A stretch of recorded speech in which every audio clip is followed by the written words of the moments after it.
کودکان برای رشد و تکمیل خود به عکس‌العمل والدان نیاز دارند. آنها می‌خواهند بدانند که رفتار و کار آنها را والدانشان چطور بهاگذاری می‌کنند. از این رو طرز انتقاد ما یا تعریف و هوسمندسازیمان به آنها تاثیر مستقیم می‌رساند. یک قاعده مهم: کوشش کنید رفتار خوب فرزندانتان را زود قدر کنید و کمبودیش را با ملایمت تاکید نمایید.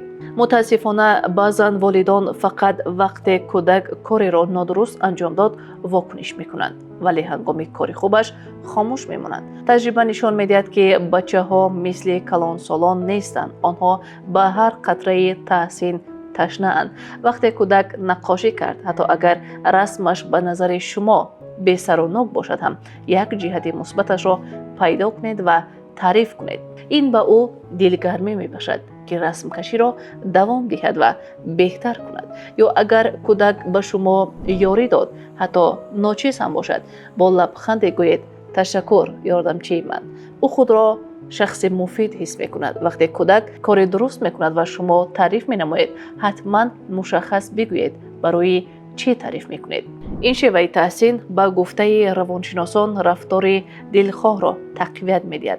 کودک می فهمد که کدام عملش خوب است و کوشش می کند آن را تکرار کند.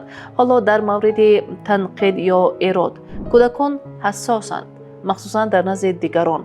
اگر فرزندتان خطا کرد، مثلا در جمع هنگام رقص صحنه خود را فراموش کرد یا در سپارش باغچه اشتباه نمود، پیش کسی او را سرزنش نکنید.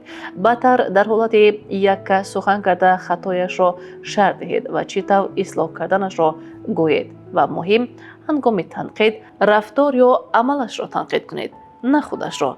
یعنی نگویید تو بد اخلاقی، بلکه گویید رفتار تو به من معقول نشد که دوستت را تله داده. کودک باید حس کند که شما همانا او را دوست می‌دارید، فقط از کردارش ناراضیید. اگر با علم‌آور گفتن دیگر تو را نمیخواهم گفتن گیرید، دل کودک میشکند و احتمال خودش را بد حس میکند، نه اینکه خطایش را درک مینماید. غیر از این، هنگام انتقاد الترناتیو را نشان دهید. مثلا کتابچه را پرتافتی و صحیفه‌اش کنده شد. بعد دفعه دیگر اگر خشمگین شوی هم کوشش کن کتاب را نرم گذاری.